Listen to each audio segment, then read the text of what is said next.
Bismillahirrahmanirrahim. Assalamualaikum warahmatullahi wabarakatuh. Alhamdulillahilladzi asbahna ala fitratil Islam wa kalimatil ikhlas wa ala dini nabiyyina Muhammadin sallallahu alaihi wasallam wa ala millati abina Ibrahim hanifa wa ma kana minal musyrikin. Asyhadu an la ilaha illallah wahdahu la syarika lah wa asyhadu anna Muhammadan abduhu wa rasuluhu alladzi la nabiyya ba'dah. Qala Allah ta'ala fi kitabihil karim, a'udzu billahi minasy syaithanir rajim, ya ayyuhan nasu ubudu rabbakumul ladzi khalaqakum walladzina min qablikum la'allakum tattaqun. Amma ba'd. Hadirin hadirat jamaah salat subuh yang Allah muliakan, alhamdulillah kita bersyukur kepada Allah Subhanahu wa taala kita bisa mengawali hari-hari kita dengan melaksanakan perintah Allah Subhanahu wa taala. Dan kalau kita lihat di dalam Al-Quran, setiap perintah yang ada hubungannya bagi kita untuk kebaikan hidup nanti di akhirat, ya, maka ada banyak ayat di dalam Al-Quran yang Allah ungkapkan nggak boleh ditunda. Jadi kalau bisa mah lari segera, ya. Misal di dalam Al-Quran ada kalimat wasari'u ila magfiratin min rabbikum wa jannatin arduhas samawati wal ard. Wasari'u itu artinya bersegera, lari untuk meraih ampunan Allah Subhanahu wa ta'ala. Ada lagi kalimat yang Allah sebutkan di dalam Al-Quran, fafirru ilallah, bersegeralah kalian menuju Allah Subhanahu wa ta'ala. Ada lagi kalimatnya fas'au, ya ayyuhalladzina amanu idza nudiya lis-salati mi yaumil jum'ah fas'au ila dzikrillah. Wahai orang-orang yang beriman, apabila Allah panggil kalian untuk melaksanakan ibadah di hari Jumat, salat Jumat, fas'au ila dzikrillah, segeralah kalian mengingat Allah. Wadharul bai', tinggalkan perniagaan kalian, tinggalkan bisnis kalian. Itu, iya. Oleh karenanya, ikhwatul iman rahimakumullah, kita sangat yakin bahwa ada kehidupan setelah hidup kita di dunia. Bukan kematian sesungguhnya, tetapi kehidupan, ya. Ada orang-orang yang mengingkari bahwasanya setelah kematian itu akan ada kehidupan. Tetapi kata Allah di dalam Al-Quran, ketika mereka sudah dihadapkan dengan siksaan, mereka baru nyadar, amma yatasaalun anin naba'il azim. Di antara mereka saling bertanya, yang selama mereka di dunia mereka meragukan tentang adanya hari kebangkitan.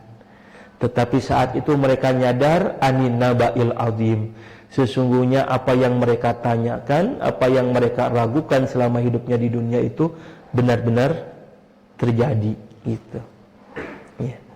Oleh karenanya, ikhwatul iman rahimakumullah, bagi kita seorang mukmin, ya, tiada lain kalau urusan akhirat, kalau urusannya untuk kebaikan kita nanti setelah kematian, maka pilihannya itu wasari'u fafirru fas'au, segera lari, nggak boleh ditunda, gitu, ya, ya.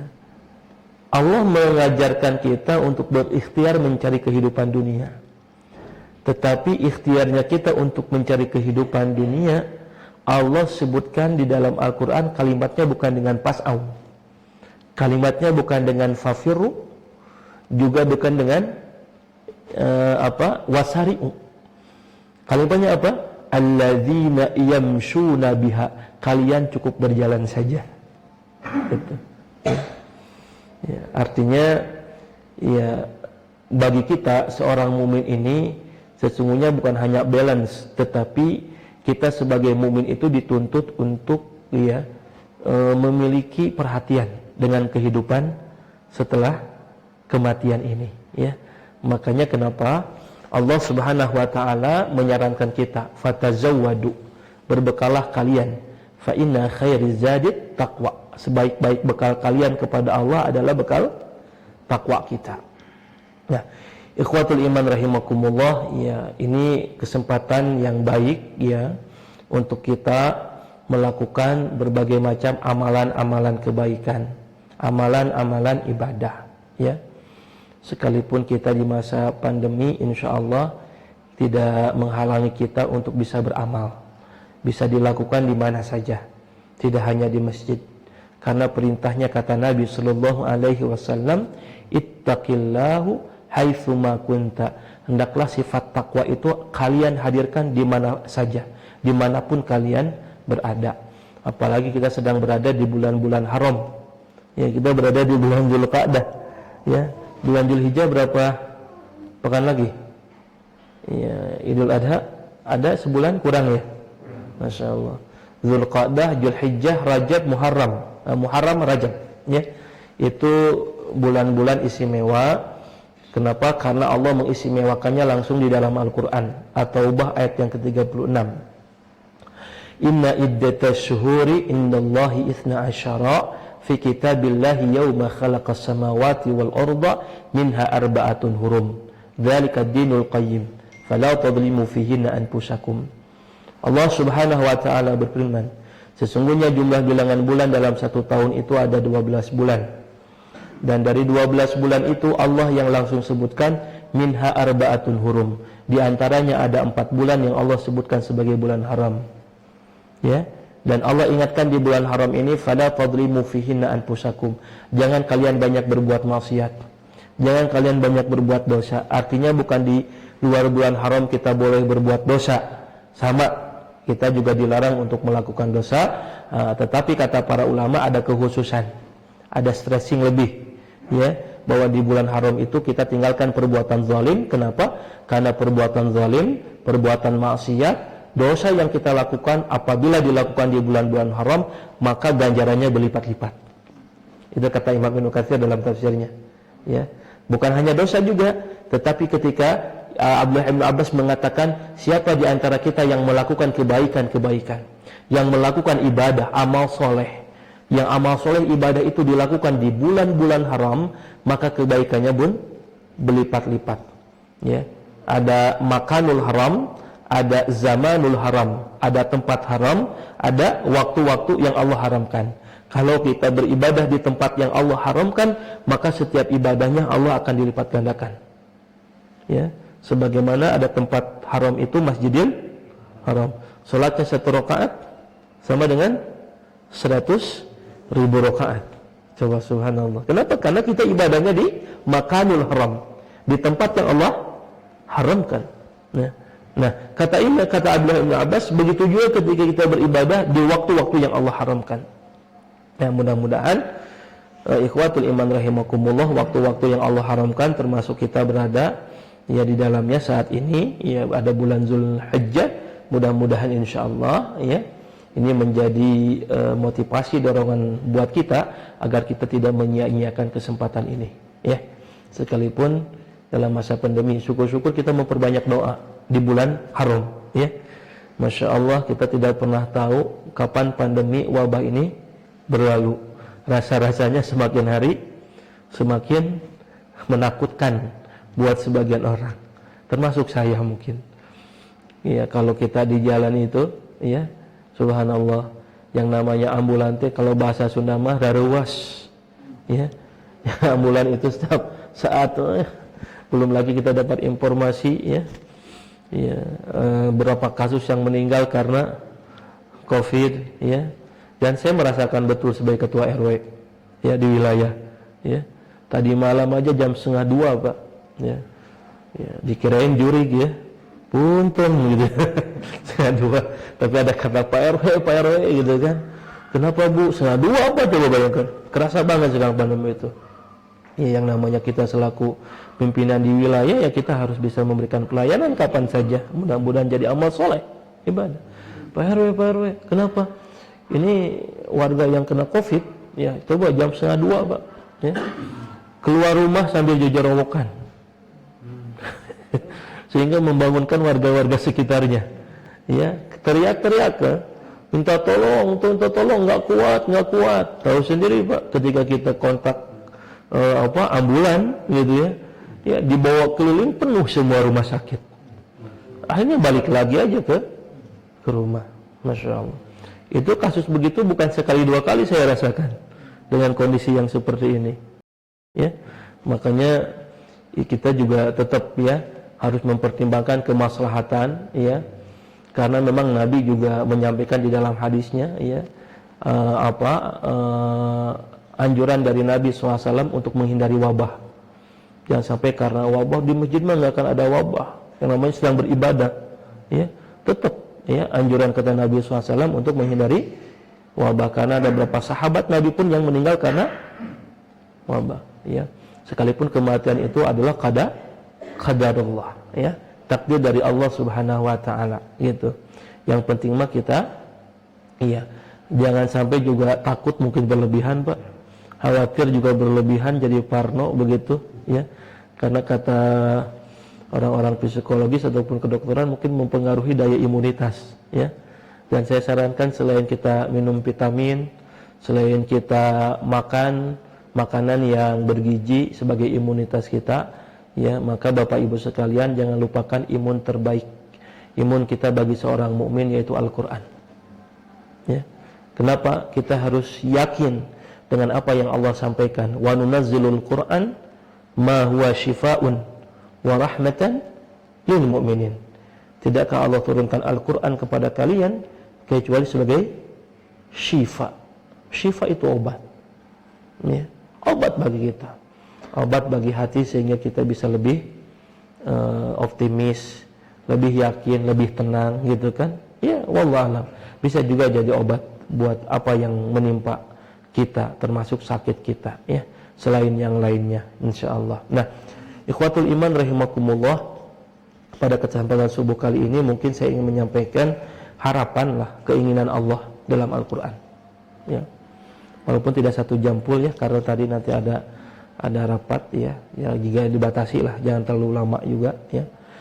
Bapak Ibu ikhwatul iman rahimakumullah, kalau kita selaku orang tua nih, ya, biasanya orang tua itu kan punya keinginan, punya harapan buat anak-anaknya, ekspektasi lah. Apabila anak-anaknya bisa mewujudkan harapan, mewujudkan keinginan orang tuanya, kita sebagai orang tua, kira-kira senang nggak Pak kita? Senang, ya. Baik keinginan dalam masalah materi, baik keinginan dalam masalah cita-cita ataupun karir, lalu kemudian anak kita bisa mewujudkan, termasuk dalam masalah pendidikan. Maka saya yakin kita selaku orang tua pasti akan merasakan bahagia. Kenapa? Karena anak kita, ya, sudah bisa mewujudkan harapan dan keinginan orang tuanya. Dan saya yakin sejelek-jelek apapun orang tua, sejahat-jahat apapun orang tua, pasti yang namanya orang tua itu menghendaki keinginan yang baik bagi anaknya. Orang tuanya pencuri, nggak mau anaknya sebagai pencuri, gitu kan? Ya. Orang tuanya narkoba, nggak mau anaknya sebagai narkoba. Ya pasti, ya apalagi kita, ya, yang ahli ibadah, insya Allah kita ahli masjid, pasti kita menghendaki keinginan anak-anak kita, ya, sesuatu yang baik. Dan apabila itu diwujudkan, ya, ikhwatul iman rahimakumullah, maka betapa bahagia dan senangnya kita. Baru mewujudkan harapan orang tua nih. Nah, sekarang Bapak Ibu ikhwatul iman rahimakumullah, Allah juga sama. Allah juga punya harapan, keinginan bagi kita. Ya, kalau seorang anak bisa mewujudkan keinginan orang tuanya, maka orang tua bisa merasa senang, bahagia, bahkan bertambah kasih sayangnya. Nah, sekarang apabila kita selaku sebagai hamba, kita sebagai seorang hamba, ketika kita bisa mewujudkan harapan, bisa mewujudkan keinginan Allah Subhanahu wa taala, ya, maka Allah akan jauh lebih bahagia, Allah akan jauh lebih sayang kepada kita. Karena sayangnya Allah kepada hambanya melebihi sayangnya orang tua kepada anaknya. Ya. Sekalipun orang tua ini ya punya rasa kasih sayang yang tak terhingga kepada anaknya, ya, tetapi kemampuan orang tua sangat terbatas. Sehingga apa? Kadang orang tua tidak bisa menjaga ya, dari hal-hal yang tidak diinginkan, gitu, anaknya. Ya. Ya. Itu kemampuan orang tua. Ya. Sayang, tetapi kemampuan orang tua lemah, sehingga kadang orang tua tidak bisa mampu menjaga ya anaknya. Ya. Nah, beda dengan Allah Subhanahu wa taala. Dalam hadis riwayat Imam Muslim disebutkan ketika Nabi SAW sedang berjalan bersama para sahabat, lalu kemudian Nabi melihat ada orang tua yang begitu cintanya kepada anaknya, sampai kemudian dia mencari-cari anaknya yang beberapa saat hilang, lalu ketemu si anaknya itu, disusui si anaknya itu oleh si ibunya. Maka kata Nabi SAW, wahai para sahabat, wallahi, demi Allah, sesungguhnya cintanya Allah kepada seorang hamba itu melebihi cintanya orang tua kepada anaknya. Ya, tinggal Pak. Ya, bedanya begitu Pak. Sesuatu yang abstrak, bukan sesuatu yang tidak nampak, itu kadang susah kita rasakan. Kalau kita selaku anak, kita merasakan betul sayangnya orang tua kepada kita. Atau kita sebagai orang tua, mungkin juga kita merasakan juga kasih sayang anaknya kepada kita. Ya. Tetapi kepada Allah, ya, kepada Allah ini karena sesuatu yang gaib, padahal subhanallah sudah banyak kebaikan yang Allah berikan kepada kita, sudah banyak nikmat yang Allah kasih kepada kita, kadang kita belum nyadar merasakan itu semua, gitu ya. Nah, makanya kita akan sama-sama mengupas apa sih keinginan Allah bagi kita, harapan Allah di dalam Al-Quran bagi kita, dan mudah-mudahan kita bisa mewujudkannya. Kalau kita bisa mewujudkannya, maka insyaallah ya kita akan menjadi hamba-hambanya yang disayangi oleh Allah, ya, dan Allah pun bangga dengan kita, ya. Ya, Allah bangga dengan kita, ya. Kalau orang tua saja senang kepada anaknya, apalagi Allah Subhanahu wa taala. Nah, keinginan Allah yang pertama di dalam Al-Qur'an, Allah sebutkan di dalam Al-Qur'an surat Al-Hijr ayat yang ke-98. Allah Subhanahu wa taala menyebutkan begini, fasabbih bihamdi rabbika wa akun. Jadi kalau ada kalimat wa akun, jadilah, kun fayakun, jadilah, berarti keinginan Allah, ya. Kun itu maknanya jadi. Nah, maka kata Allah, fasabbih bihamdi rabbika, hendaklah kalian bertasbih dan memuji Allah. Setelah kalimat itu Allah katakan wa akun, dan jadilah kalian minas sajidin. Jadi keinginan Allah yang pertama apa? Supaya kita menjadi orang yang bersujud, ya. Ini kira wa akun minas sajidin, dan hendaklah kalian menjadi orang-orang yang bersujud, ya. Ada dua penafsiran kata para ulama ketika menafsirkan ayat ini. Wa akun minas sajidin artinya apa? Hidup kita ini mesti tawaddu, ya. Tawaddu, satu maknanya. Karena Allah sebutkan di dalam Al-Quran, wa ibadur rahman alladzina yamshuna fil ardi hauna. Hamba-hambanya Ar-Rahman, hamba-hamba Allah kalau berjalan di muka bumi, dia tidak menyombongkan dirinya, tetapi dia merendahkan dirinya, ya. Yang namanya sujud itu merendahkan diri. Itu makna yang pertama. Yang kedua, wa akum minas sajidin itu bisa juga maknanya adalah memperbanyak salat, ya. Ya, memperbanyak salat, ya. Karena di dalam hadis Nabi SAW, kadang perintah sholat itu, ya, Nabi juga katakan dengan sujud, ya. Ya, karena ibadah kita, dalam ibadah ini yang ada gerakan sujudnya itu ada dalam sholat, ya. Nah, maka perbanyak sujud kepada Allah Subhanahu wa taala, ya. Di Quran surat Al-Hijr ayat yang ke-28 dan ayat yang ke-29, Allah Subhanahu wa taala berfirman, wa idh qalatil malaikatu inni khaliqun bashar min salsalin min hama'in masnun.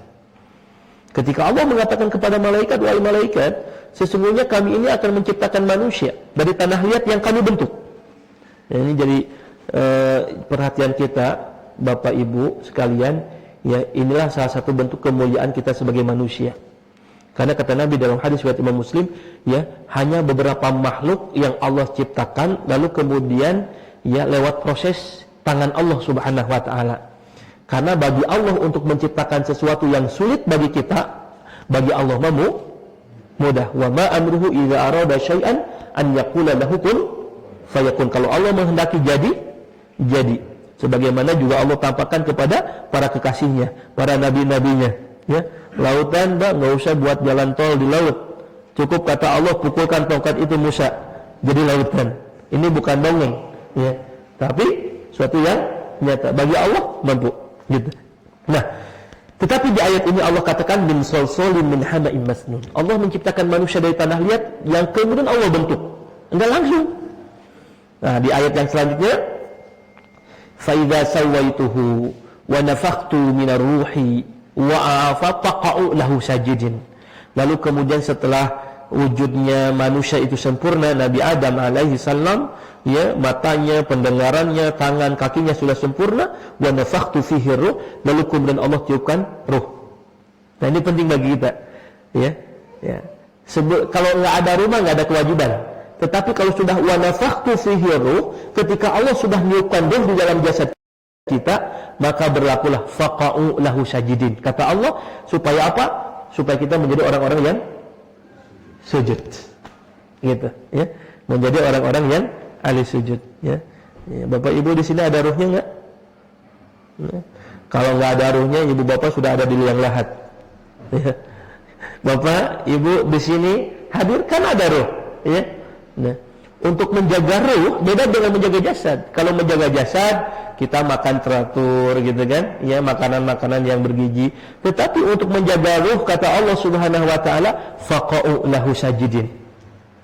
Ya, dengan sujud kepada Allah Subhanahu wa taala, ya.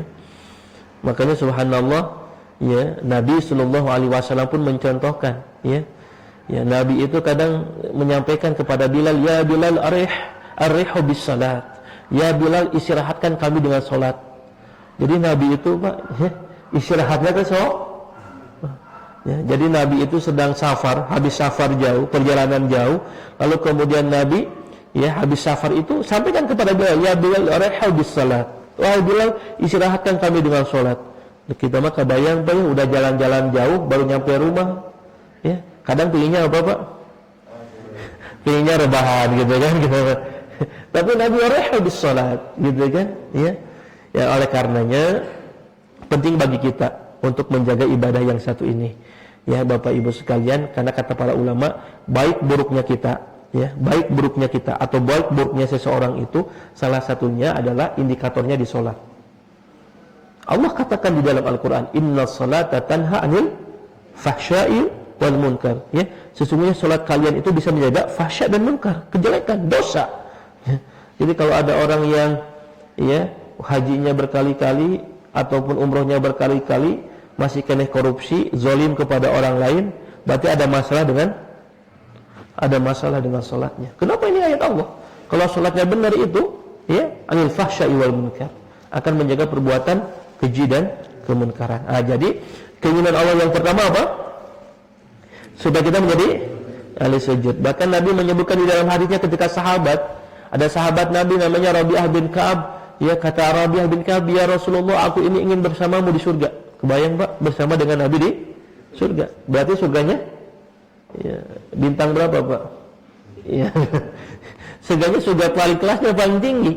Sahabat Rabi'ah bin Ka'ab, ya Rasulullah, aku ingin supaya aku ini bersama-sama denganmu di surga. Apa lihat jawabnya kata Nabi? Fa'inni bi kasratis sujud. Kalau engkau ingin bersamaku di surga, maka bantu aku dengan cara memperbanyak sujud. Ya. Dan ternyata sujud ini ada keinginan Allah Subhanahu wa taala. Yang kedua, Pak, ya. Keinginan Allah Subhanahu wa taala yang kedua, Allah sebutkan di dalam Al-Qur'an surat Az-Zumar ayat yang ke-66. Ya. Kata Allah, "Balillahi fa'bud wa akun." Jadi sengaja saya cari kata-kata yang wa akun, artinya supaya jadi. Ini keinginan Allah, ya. Balillahi fa'bud. Hendaklah kalian beribadah hanya kepada Allah yang satu, yang esa. Fa'bud wa akun, dan jadilah kalian minasyakirin, jadi orang-orang yang bersyukur, ya. Jadi keinginan Allah yang kedua setelah sujud bersyukur kepada Allah Subhanahu wa taala, ya. Ya, memang kita memaknai syukur ini ya seringkali hanya memaknai sebatas dari lisan. Enggak cukup. Ya. Enggak cukup, ya. Ya, saya pernah menyederhanakan bahasa syukur itu, kata para ulama, ya. Ya, syukur itu ya kalau kita sudah banyak diberi oleh Allah kebaikan, kenikmatan, dan itu sangat banyak Allah berikan, fa bi ayyi ala'i rabbikuma tukadziban, nikmat apalagi yang akan kalian dustakan, maka orang bersyukur itu, orang yang dikatakan bersyukur itu dia punya tiga, ya. Paham itu ya? Satu, mengakui kebaikan yang Allah berikan, ya. Atau nuhun, ya. Jadi pertama, orang yang bersyukur itu mengakui atas kebaikan Allah. Kenapa khawatir ada orang yang tidak mengakui atas kebaikan Allah? Sebagaimana Qarun. Ketika Qarun diberikan harta yang berlimpah, apa kata Qarun? Inni utitu min ilmin indi. Ini semua aku dapatkan karena kepintaranku. Nah, kira nggak boleh. Ya, jadi harus menyadari setiap kebaikan, setiap nikmat itu, ya, kul bi fadli rabbi, ini dari Allah Subhanahu wa taala. Itu satu. Yang kedua, ya, kalau Allah ngasih kebaikan kepada kita, maka yang kedua kita tahu cara menggunakannya. Ya, sederhananya Pak, ya, kalau misalnya saya dikasih kopiah, harus tahu cara menggunakannya. Kopiah disimpannya di mana Pak? Jadi kebaikan yang Allah, rezeki yang Allah berikan kepada kita, kita harus tahu cara menggunakannya. Itu yang kedua. Yang ketiga, ya, ketika kita tahu cara menggunakannya, ya, dan kita tepat menggunakannya, lalu kemudian ketika kita tepat menggunakannya, kita gunakan sesuai dengan atas ridhonya Allah Subhanahu wa taala. Tiga tuh. Udah tahu cara menggunakannya, kopiah itu di atas. Tetapi harus ridho atas keridhaan Allah. Kenapa? Ada orang dikasih kopiah, Pak, tahu cara menggunakannya di atas, tapi digunakannya sambil main gapleh itu apa? Sambil kira gitu tah. Ya, kan ada gitu. Orang sambil ngeronda gitu kan, sambil main gapleh, ngabako, ngerokok, pakai kopiah. Ya, kalau dipakainya di atas, tetapi kita menggunakannya, ya, tidak menjadikan Allah ridho. Tapi kalau saya menggunakan kopiah, digunakannya di atas kepala, lalu kemudian dipakai oleh saya untuk mimpin sholat, jadi imam, kira-kira yang ngasih seneng nggak Pak? Kata yang ngasih, wah, jangan-jangan nanti mah bukan hanya kopiah, saya kasih sarungnya aja, bajunya sekalian, karena senang gitu. Nah, jadi begitu Pak rumusnya, sederhananya, mengakui atas kebaikan Allah Subhanahu wa taala, ya, tepat menggunakannya, dan menggunakannya itu berdasarkan ridhonya Allah Subhanahu wa taala. Kenapa? Allah katakan di dalam Al-Qur'an, ya, qalilan la'allakum tashkurun. Ternyata orang yang bersyukur itu sedikit. Kata Allah nih, qalilan la'allakum tashkurun. Orang yang bersyukur itu sedikit. Dan setan menggoda umat manusia itu, Allah katakan dalam Al-Qur'an, wala tajidu aktsarahum syakirin. Setan itu datang menggoda kita, apa lihat kata setan? Supaya engkau Rabb, supaya engkau Allah tidak menemukan di antara hambamu orang-orang yang bersyukur. Masya Allah, ya. Dan ternyata wa aku minasyakirin itu adalah keinginan Allah Subhanahu wa ta'ala. Ini yang kedua, ya. Yang ketiga, nah, sebentar lagi. Yang ketiga, apa yang Allah inginkan kepada kita? Ya. Yang Allah inginkan kepada kita ini menjadi bergaul dengan orang-orang yang jujur imannya, Pak. Ya. Memang dalam kita ini sebagai makhluk sosial, Allah sebutkan dalam Al-Qur'an, ya. Ya ayuhan nas inna khalaqnakum min dzakarin aw untha wa ja'alnakum syu'uban wa qabaila lita'arafu. Kata Allah tuh, sesungguhnya aku menciptakan manusia ini bersuku-suku. Ada laki-laki, ada perempuan, bersuku-suku, berkabilah, lita'arafu. Jangan batasi pergaulan kalian, lita'arafu, saling mengenal. Artinya apa? Kita boleh mengenal, ya. Ya, bergaul boleh, gitu kan, dengan siapapun, lita'arafu, karena kita ini fitrahnya makhluk sosial. Tetapi di ayat ini, ya, ada keinginan yang Allah harapkan bagi kita, ya. Ini di dalam Quran surat At-Taubah ayat yang ke-119. Allah ingin supaya kita ini semasa hidup di dunia punya teman dekat dengan orang-orang yang jujur imannya kepada Allah. Kata Allah, ya ayyuhalladzina amanu taqullah wa kunu, kun lagi tuh, wa kunu ma'as sadiqin. Ya, kata Allah, wahai orang-orang yang beriman, bertakwalah kalian kepada Allah. Wa kun itu jadilah, wa kunu ma'as sadiqin, dan jadilah kalian supaya bisa bergaul dengan orang-orang yang sidik. Apa sidik di sini? Orang yang jujur imannya kepada Allah. Kenapa Pak? Karena ada orang yang keantengan, ada orang yang merasa enjoy, ya, merasa enjoy dia dekatnya dengan orang-orang munafik. Ada orang yang keantengan, keenjoyan bergaulnya dengan orang-orang fasik. Padahal Allah menghendaki kita supaya waqulu ma'as shadiqin, supaya kita ini bergaul dengan orang-orang yang siddiq, jujur imannya kepada Allah. Ya, kenapa? Karena kebaikannya bukan hanya di dunia, kebaikannya nanti di akhirat didapatkan. Yaqulu ya laitani lam attakhidh fulanan khalilan. Mudah-mudahan kita tidak termasuk orang-orang yang mengeluh nanti di hari kiamat. Kenapa? Karena kita tidak punya teman yang jujur imannya kepada Allah Subhanahu wa taala. Nabi dalam hadis riwayat Imam Muslim mengatakan, ternyata as-siddiq, orang-orang yang jujur imannya kepada Allah, bisa datang nanti di hari kiamat menjadi syafaat bagi kita, penolong bagi kita. Maka disebutkan waqunu ma'as sadiqin, menjadi orang-orang yang jujur imannya kepada Allah. Ya. Itu yang berapa Pak? Yang ketiga. Ya. Yang keempat, ya, yang keempat. Allah menghendaki kita itu, ya, supaya menjadi penolong agama Allah. Ya. Memang agama Allah perlu ditolong, ya. Siapa yang bisa mengeksiskan agama ini kalau bukan karena kita, ya. Allah sebutkan di dalam Al-Quran surat atau As-Saff ayat yang ke-14. Lihat kalimatnya, kata Allah, ya ayyuhalladzina amanu kunu, tuh pakai kun lagi semuanya. Wahai orang-orang yang beriman, kunu, jadilah kalian ansarallah, menjadi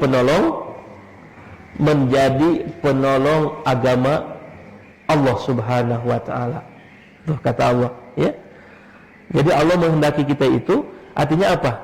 Lihat, ada orang yang mungkin, ada orang-orang yang merasa nikmat dengan sujudnya, ya, dengan ibadahnya, tetapi mereka cuek dengan agamanya, gitu, ya. Artinya apa? Ya. Kata Allah, dalam tafsirnya ketika para ulama mengatakan apa bentuknya menolong agama Allah Subhanahu wa taala, ya. Yang pertama, ya, kita menjaga syariatnya. Jadi menolong agama itu menjaga syariat Allah Subhanahu wa taala. Kenapa? Karena kalau orang sudah, ya, jauh dari syariat Allah Subhanahu wa taala, ya, maka artinya dia sedang merusak agamanya, ya. Dan syariat itu banyak, ya. Syariat itu banyak. Dijaga syariat Allah. Halalnya, haramnya itu menjaga agama Allah. Mungkin ada orang yang cuek dengan hal yang begitu, ya. Syariat Allah mesti kita jaga, ya. Karena kata para ulama, tidaklah Allah menurunkan syariat kepada hambanya, ya. Ya, ini perkara pahala, ya. Kalau kita melaksanakan syariat itu pasti dapat pahala lah, ya. Ini di luar perkara pahala. Maka kata para ulama, setiap Allah menurunkan syariat kepada hambanya, maka syariat ini diturunkan yang pertama apa? Hifdzuddin, menjaga agama. Yang kedua, ya, hifdzun nafs, menjaga jiwa. Yang ketiga, hifdzul mal, menjaga harta. Yang keempat, hifdzun nasl, menjaga keturunan. Ini fungsinya syariat. Satu, menjaga agama. Kalau kita ingin menjaga agama, maka menjaga syariat Allah, gitu, ya. Ya. Yang kedua, syariat itu apa? Menjaga jiwa, ya. Menjaga jiwa, ya. Makanya ada hadis Nabi Shallallahu Alaihi Wasallam dalam masalah menetapkan perkara keadilan, ya. Kalau setiap dakwaan itu dibela, diterima, ya, ya, maka akan ada kerugian jiwa seseorang. Maka kata Nabi SAW, ya, setiap orang yang mendakwakan maka mesti ada saksi. Wal yamini, ya, ada saksi. Kemudian bagi orang yang didakwa, wal yamini alaman ankar, dia bersumpah. Kebayang kalau setiap dakwaan itu diterima, nggak dihadirkan saksi, gitu kan? Ini syariat. Ya, jadi orang yang mendakwa, yang menuduh, nggak serta-merta begitu. Ya, ya. Atau kemudian pernah dalam hadis Nabi SAW, ada dua sahabat yang mengadukan kepada Nabi SAW atas kematian sahabat Rasulullah. Namanya Abdullah bin Sahal. Abdullah bin Sahal itu meninggal, dan kebetulan meninggalnya itu di kampung Khaybar. Kampung Khaybar itu kampungnya orang Yahudi. Lalu dua orang ini melapor kepada Nabi SAW. Kata dua sahabat ini, ya Rasulullah, ini Abdullah bin Sahal sudah dibunuh sama orang Yahudi. Gitu. Ya. Kata Nabi, emang kamu lihat? Enggak. Emang ada saksinya? Enggak ada. Coba lihat, sampai sebegitunya keadilan Nabi SAW. Ya, ya. Artinya apa? Yang namanya rasa keadilan itu fitrah manusia. Ya, bukan hanya orang yang beriman. Ya, tetapi fitrah manusia. Di luar Muslim pun mereka menghendaki rasa keadilan. Nah, makanya subhanallah, ya, yang menetapkan perkara-perkara yang seperti ini kan syariat Allah Subhanahu wa taala. Itu luar biasa, terutama hakim di zaman sekarang. Kata Nabi SAW, ya, kalau ada 3 hakim, ini hadis Nabi, riwayat Abu Daud. Kalau ada 3 hakim yang memutuskan perkara, ya, maka satunya itu ada di surga, 2-nya ada di neraka. Itu kata Nabi. Saking beratnya jadi. Tapi kalau yang hakim ini satu, yang adanya di surga, nggak tanggung-tanggung keutamaannya dari Allah. Ketika Nabi mengatakan sab'atun yudhilluhumullahu fi dhillihi yawma la dhilla illa dhilluh, ada 7 golongan yang nanti di hari kiamat mendapatkan naungan dari Allah. Yang pertama kali disebut oleh Nabi SAW, al-hakim, al-imamun adil. Hakim, imam yang adil. Masya Allah. Ya. Ya. Sampai para sahabat mengatakan, ya, kalau seandainya, ya, ada doa, ya, ada doa yang aku panjatkan, ya, maka kami menghendaki doa itu keluar dari pemimpin yang adil. Kenapa? Karena doanya pemimpin yang adil itu tembus langsung arsy Allah Subhanahu wa taala. Tapi kan hese nyari apa itu sekarang. Ya. Makanya kata Nabi SAW, ya, dalam hadis riwayat Abu Daud, ada 3 jenis hakim itu, ya. Yang satu dia yang menetapkan perkara tidak benar padahal dia tahu, ya, dia tahu masalahnya itu. Dia mengetahui benar masalahnya, tetapi dia menetapkan perkaranya tidak benar. Itu adanya di neraka. Yang kedua, ada hakim yang dia tidak tahu permasalahannya lalu menetapkannya salah. Apalagi itu mah. Nah, yang ketiga yang ada di surga, hakimnya yang dia tahu permasalahannya, lalu kemudian dia menetapkan perkaranya dengan benar. Ini adanya di surga, ya. Tidak semua keburukan seseorang itu dihukum dengan kejelekan. Contoh pada masa Khalifah Umar bin Khattab. Pada masa Khalifah Umar bin Khattab, ya, ada yang mengadukan kepada Umar saat itu Umar menjadi khalifah. Ada yang mengadukan bahwasanya ada seseorang yang mencuri anak unta, ya. Kebayang mencuri anak unta. Enggak langsung dihukum. Apa alasan yang menjadikan seorang yang mencuri unta? Ternyata dia punya majikan dan udah berbulan-bulan si majikannya itu enggak membayar upahnya, sehingga dia kesulitan untuk makan. Ya. Maka saat itu apa? Seorang ini mencuri unta. Apa hukuman dari Umar bin Khattab? Ya. Hukuman dari Umar bin Khattab, si majikannya bayar 2 kali lipat. Ya. Ya. Nggak langsung ponis yang berbuat, ditahu permasalahannya, gitu kan? Ya. Ya. Kenapa seorang bisa begitu? Ya. Ya kayak dulu lah kasus bisa kita berita, ya. Ada seorang nenek mengambil mangga, ya, sampai diponis berapa bulan, gitu kan? Kenapa mengambil mangga? Mungkin dia kelaparan. Siapa yang bertanggung jawab di sana? Kita juga semuanya. Amin. Itu menetapkan perkara itu. Dia tahu permasalahannya dengan baik dan menetapkan perkara dengan adil. Ini yang dicintai oleh Allah Subhanahu wa taala. Jadi kita ini menolong agama Allah, menolong syariatnya, bapak-bapak, ibu-ibu sekalian, ya, kita harus mampu yang menjaga syariat Allah, ya. Ya, yang halal kita jaga, yang haram pun kita tinggalkan, ya. Innama amartukum fa'tu minhum mastata'tum. Nah, lakukan perintah Allah sesuai kemampuan kalian. Yang haram juga tinggalkan. Nih, contoh syariat itu ya Pak. Contoh syariat itu menjaga jiwa, menjaga keselamatan jiwa. Misalnya Allah sebutkan di dalam Al-Quran, Bapak Ibu sekalian, innama harrama alaikumul maitata waddama walamal hinzir. Sesungguhnya Allah haramkan bagi kalian itu yang pertama makan bangkai, yang kedua darah, yang ketiga daging babi, yang keempat daging yang disembelih tidak menyebut nama Allah. Itu Al-Quran loh. Ya. Syariat bukan? Syariat. Ya. Tapi lihat ujung kalimatnya. Famanitturra ghaira bagin wala adin wala ithmin.